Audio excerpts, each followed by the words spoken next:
আলহামদুলিল্লাহি রব্বিল আলামিন আসসালাতু ওয়াসসালামু আলা সাইয়্যিদিল মুরসালিন আম্মা বা'দু ফাআউযু বিল্লাহি মিনাশ শাইতানির রাজিম বিসমিল্লাহির রহমানির রহিম।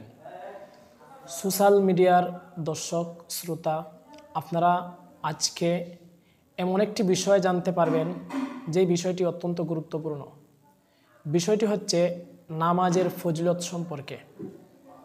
আমি আপনাদেরকে ফজরের নামাজ দিয়ে শুরু করব, ইশারের নামাজ পর্যন্ত ফজিলত কি রয়েছে সংক্ষিপ্ত আমি বর্ণনা করব। আপনারা মনোযোগ সহকারে ভিডিওটি সম্পূর্ণ দেখার অনুরোধ।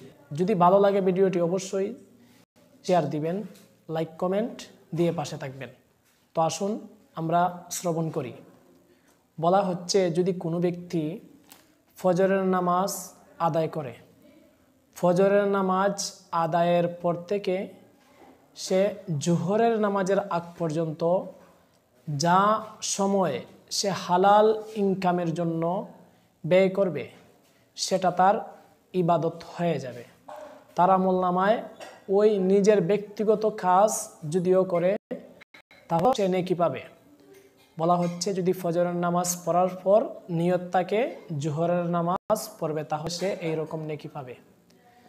তারপরে বলা হচ্ছে, যদি কোনো ব্যক্তি জোহরের নামাজ পড়ার পরে তার নিয়ত থাকে যে আমি আসরের নামাজ পড়ব, এই আসরের নামাজের আগ পর্যন্ত বান্দা সে দুনিয়াবি যত জায়েজ কাজ রয়েছে যাই করুক না কেন, ওই বান্দা আসরের নামাজের আগ পর্যন্ত সে যা দুনিয়া কাজ করবে হালাল কাজ, এগুলার জন্য তার আমলনামায় নেকি দেওয়া হবে। এইরকমভাবে আসরের পর থেকে মাগরিবের আগ পর্যন্ত যদি তার নিয়ত থাকে যে আমি মাগরিবের নামাজ পড়ব, তাহলে মাগরিবের আগ পর্যন্ত সে যা কাজ করবে যাই করবে সবটি সময় তার নেকির মধ্যেই গণনা করা হবে। এইরকমভাবে বলা হচ্ছে, যদি সে মাগরিবের নামাজের পর নিয়ত করে আমি ইশারের নামাজ পড়ব, তাহলে ইশারের আগ পর্যন্ত যা করবে সবগুলাই তার আমলনামার মধ্যে নেকি হিসাবে লিখা হবে। বলা হচ্ছে, যে কোনো ব্যক্তি যদি ইশারের নামাজ পড়ার পরে নিয়ত রাখে যে আমি ফজরের নামাজ পড়ব, তাহলে ফজরের নামাজের আগ পর্যন্ত সে যে ঘুমিয়ে থাকবে এই ঘুমটাও তার ইবাদত হয়ে যাবে। সুবহানাল্লাহ।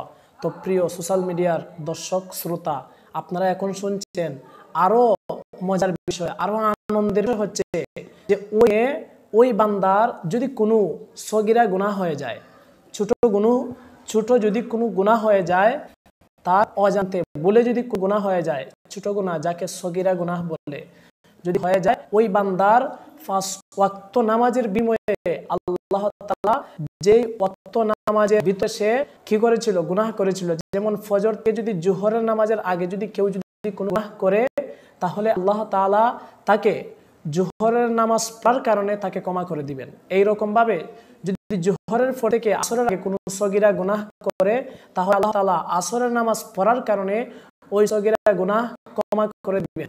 এইরকম ভাবে প্রত্যেকটি নামাজের বিনিময়ে বান্দা সগীরা গুনাহ আল্লাহ তাআলা ক্ষমা করে দেন। তো প্রিয় সোশ্যাল মিডিয়ার দর্শক শ্রোতা, আপনারা অবশ্যই অনেকে ধারণা করতে পারেন তাহলে হয়তো গুনাহ করলে নামাজের দ্বারা আল্লাহ তাআলা আমাদেরকে ক্ষমা করে দিতে পারেন। না, স্মরণ রাখবেন, ইচ্ছা করে কোনো ছোট কোনো গুনাহ করা সেটা হবে কি কবিরা গুনাহ, মানে বড় গুনাহ হয়ে যাবে। আর কোনো বড় গুনাহ যদি কেউ যদি পরে তওবা করব এই রকমতে করে নেয়, তাহলে সে করবে কুফরি।